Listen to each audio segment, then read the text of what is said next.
నెల్లూరు జిల్లా ఉదయగిరి నియోజకవర్గాన్ని అభివృద్ధి పథంలో తీసుకెళ్లేందుకు కూడా కూటమి ఎమ్మెల్యే అభ్యర్థి కాకర్ల సురేష్ దృష్టి పెట్టారు. ఈ నేపథ్యంలో జిల్లాకు సంబంధించినటువంటి మెట్ట ప్రాంతంలో ఉదయగిరి నియోజకవర్గం ఉంది. సో ఈ ప్రాంతం 9 నెలలుగా జరిగినటువంటి అభివృద్ధిని ఇప్పుడే కాసేపు క్రితం మీడియా సమావేశం కూడా ఏర్పాటు చేశారు. మరిన్ని విషయాలు కూడా ఆయనతోనే మనం మాట్లాడదాం.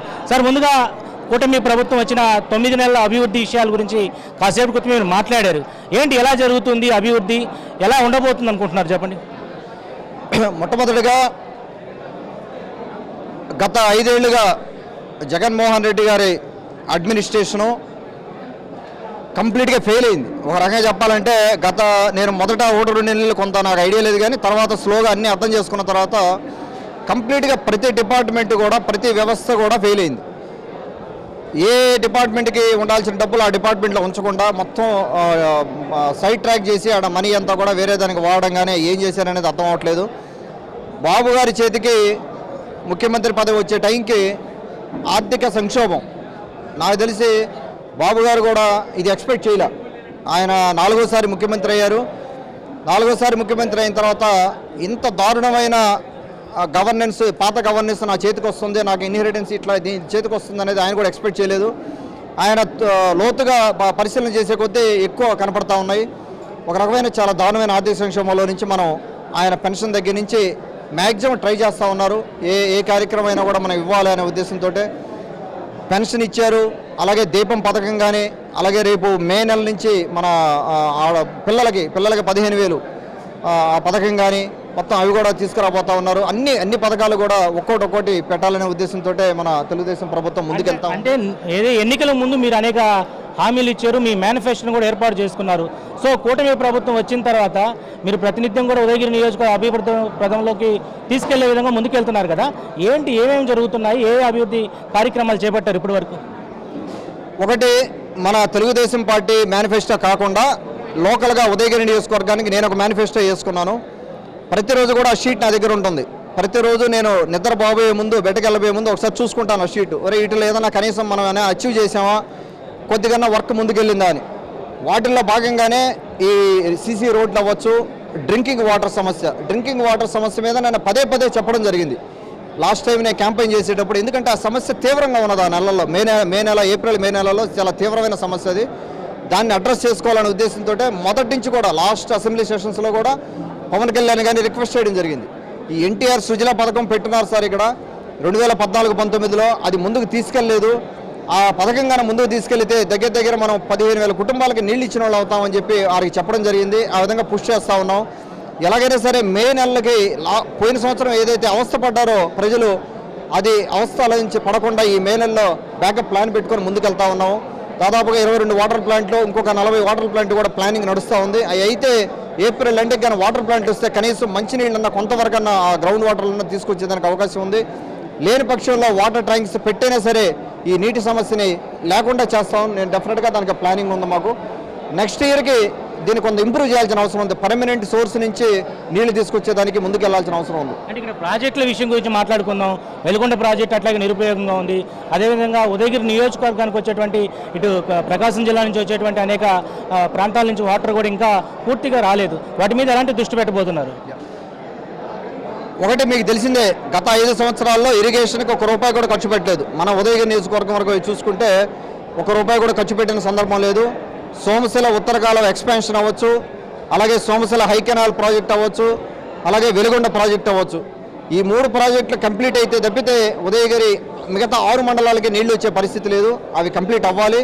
ఆ విధంగా మనం పుష్ చేస్తూ వెళ్తా ఉండడం జరుగుతుంది. నేను ప్రతిసారి కూడా అసెంబ్లీలో నాకు అవకాశం వచ్చినప్పుడు, లేకపోతే మినిస్టర్ గారితో మాట్లాడినప్పుడు కానీ, బాబు గారితో మాట్లాడినప్పుడు కానీ, లోకేష్ గారితో కానీ, లేకపోతే పవన్ కళ్యాణ్ గారితో కానీ మన సమస్యలు చెప్తూనే ఉన్నాను. ఇరిగేషను మాకు ముఖ్యంగా ఇరిగేషన్ సమస్య, ఇక్కడ నీళ్లు లేవు. గత 40 ఏళ్ళుగా ఇబ్బంది పడుతున్నాం సార్. మీరు ఈ నీళ్ల గురించి ఆలోచన చేయాలనే ఉద్దేశంతో ఈసారి పోలవరం ప్రాజెక్టు తర్వాత అంతే సీరియస్గా కన్సిడర్ చేసే ప్రాజెక్టు వెలుగొండ.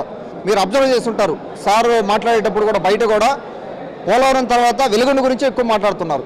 ఎందుకంటే కంప్లీట్గా వెలుగొండ ప్రాజెక్ట్ని జగన్మోహన్ రెడ్డి గారు జాతికి అంకితం చేశారు. అసలు ప్రాజెక్టే కంప్లీట్ కాలేదు, జాతికి అంకితం చేశారు ఆయన.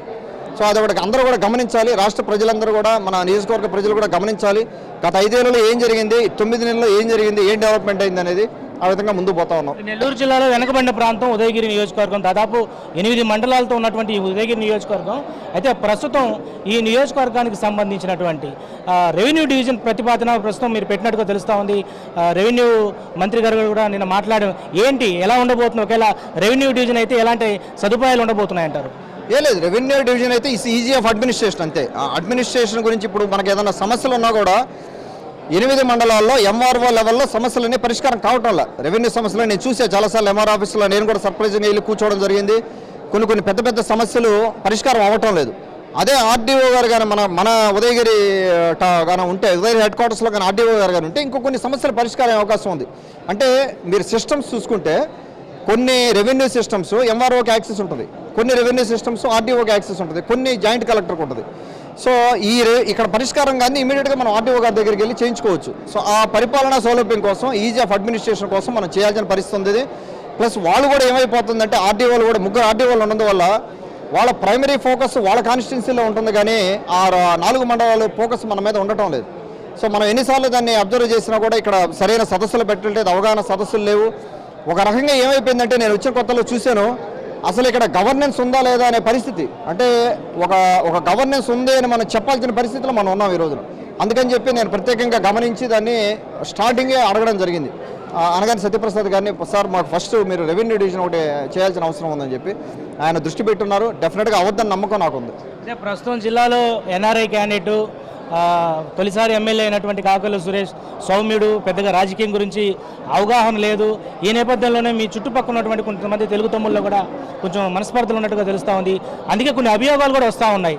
కొన్ని అగ్రిగోల్డ్ భూముల విషయాలు కూడా మీరు కాసేపు క్రితం చెప్పారు. ఏంటి ఇదంతా, ఏం చేయొచ్చు, ఏం చెప్పంటారు?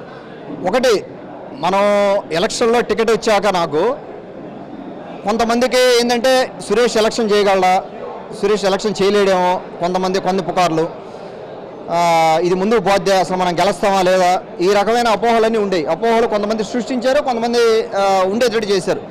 మొత్తం మీద ఫైనల్గా టికెట్ వచ్చిన తర్వాత ఒక 2 వారాలు పట్టింది నాకు. 2 వారాల్లో మనం అంతా స్ట్రీమ్ లైన్ చేసుకొని నాయకులందరం అంతా కలిసి నడిచేటట్టుగా వాళ్ళకి కాన్ఫిడెన్స్ మనం ఇచ్చి ఎలక్షన్ చేయగలమో, చేయలేడు సురేష్ ఫ్యామిలీ కానీ, సునీల్ కానీ, సురేష్ కానీ వీళ్ళిద్దరు కలిసి ఎలక్షన్ చేయలేరు అనే దాని నుంచి ఎలక్షన్ చేసి చూపెట్టాం, గెలిచాం.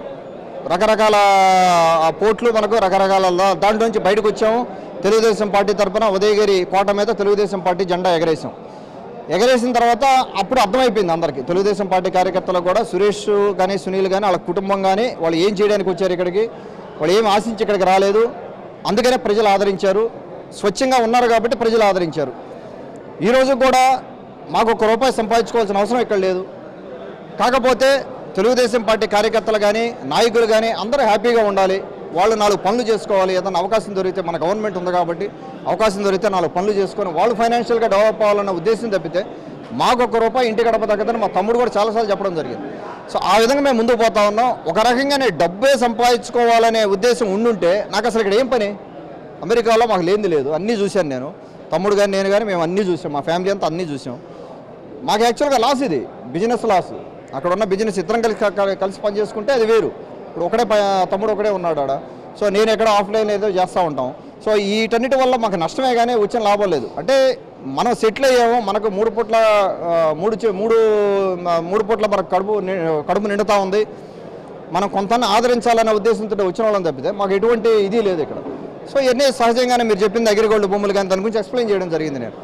నేను కొన్ని అయితే రైస్ గురించి కూడా నేను సబ్జెక్ట్ తెలుసుకునేసరికి నాకు దిమ్మ తిరిగిపోయింది. ఇదేంద్రనైనా మాకు వ్యాపారం కూడా లేదు, బిజినెస్ వ్యాపారం లేదు, రైస్ వ్యాపారం లేదు, ఇదేంద్రనైనా మానెత్తినేస్తున్నారు ఏంటి అని చెప్పి.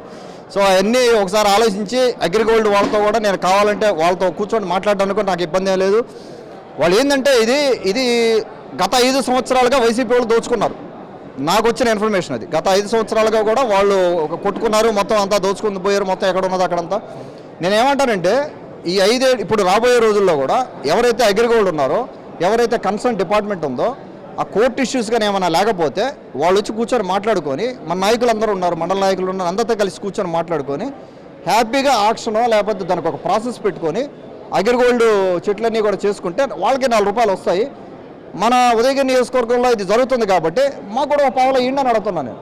మాకు కూడా పావులు వేయండి, ఉదయగిరి నియోజకవర్గానికి డెవలప్ చేసుకుంటాం మేము కూడా. ఆ ఊళ్ళు డెవలప్ అవుతాయి, లేదా 4 వాటర్ ప్లాంట్లో లేకపోతే రోడ్లో వేసుకుంటాం అని చెప్పి నేను అదొకటే అడదలుచుకున్నాను నేను. ఆ సబ్జెక్ట్ కానీ మన డిస్కషన్ కానీ వస్తే అదే చివరిగా ఉదయగిరి నియోజకవర్గ ప్రజలకి మీరు ఉదయగిరిని పర్యాటక కేంద్రంగా తీర్చిదిద్దామన్నారు. దాని మీద ఒక కాన్సన్ట్రేషన్ కూడా పెట్టారు మీరు. పూర్తి స్థాయిలో నిజంగా దాన్ని పూర్తి చేసేటువంటి డెవలప్ చేసేటువంటి విధానం ముందుకెళ్తుందా? డెఫినెట్గా వెళ్తుంది. లక్కీగా ఏమైపోయిందంటే బాబు గారు ఆలోచన కూడా టూరిజం వైపు మళ్ళింది. మీరు అబ్జర్వ్ చేస్తుంటే బాబు గారు చెప్పే దాంట్లో కూడా అసెంబ్లీలో కానీ ఇతర చోట్ల మాట్లాడేటప్పుడు సార్ ఎక్కువ కోస్ట్ బెల్ట్ ఎక్కువ ఉంది కాబట్టి టూరిజం మీద ఎక్కువ ఫోకస్ చేయమని చెప్తున్నారు. P4 మోడల్లో ఎక్కువ ట్రై చేయమని చెప్తున్నారు కాబట్టి సార్ డైరెక్షన్ కూడా అలా ఉంది కాబట్టి నాకు హోప్ పెరిగింది. డెఫినెట్గా మనం ఉదయగిరి నియోజకవర్గంలో కూడా మనం చెప్పేది సార్ వింటారు. ఆయనకు కూడా ఆయనకు ఆల్రెడీ రిప్రజెంట్ చెప్పున్నాం మనం. ఇది కేవలం ఆ ఉదయగిరి కొండ మీద రోడ్డు ఒకటి పడాలి.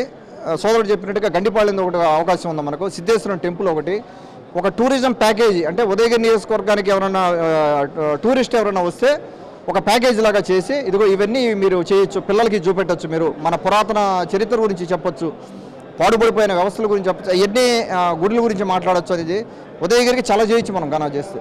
అందుకనే నేషనల్ లెవెల్లో కూడా సెంట్రల్ గవర్నమెంట్ దగ్గర కూడా టూరిజం మినిస్టర్ గారిని కలుస్తున్నాం. వాళ్ళు కూడా ఎక్స్ప్లెయిన్ చేస్తాం. సార్ ఇది శ్రీకృష్ణదేవరాయలు పరిపాలించిన నేల, ఇది దీనికి చాలా చరిత్ర ఉంది, దీన్ని మనం ముందు తీసుకెళ్లాలని చెప్పి ఆ విధంగా కూడా ముందుకెళ్తాం. నాకైతే నమ్మకం ఉంది, కష్టమైన పనే నమ్మకం ఉంది. సో ఇది మొత్తానికి నెల్లూరు జిల్లాలో ఉన్నటువంటి ఉదయగిరి నియోజకవర్గాన్ని అభివృద్ధి పథకంలో ముందుకు తీసుకెళ్తాం, దీని మీద దృష్టి పెడుతున్నాం. ఆమడ దూరంలో ఉన్నటువంటి ఈ యొక్క ఉదయగిరి నియోజకవర్గాన్ని పూర్తి స్థాయిలో కూడా అభివృద్ధి పథకంలో తీర్చిదిద్దేంత వరకు కూడా నా వంతు కృషి చేస్తామని చెప్పి కూటమి ఎమ్మెల్యే అభ్యర్థి కాకర్ల సురేష్ ధీమా వ్యక్తపరుస్తున్న పరిస్థితి కనపడతాం. ఇది ప్రస్తుతం కాకర్ల సురేష్ తాజా అప్డేట్స్. కెమెరా పర్సన్ వెంకయ్యతో నరేష్, ఉదయగిరి నియోజకవర్గం నుంచి.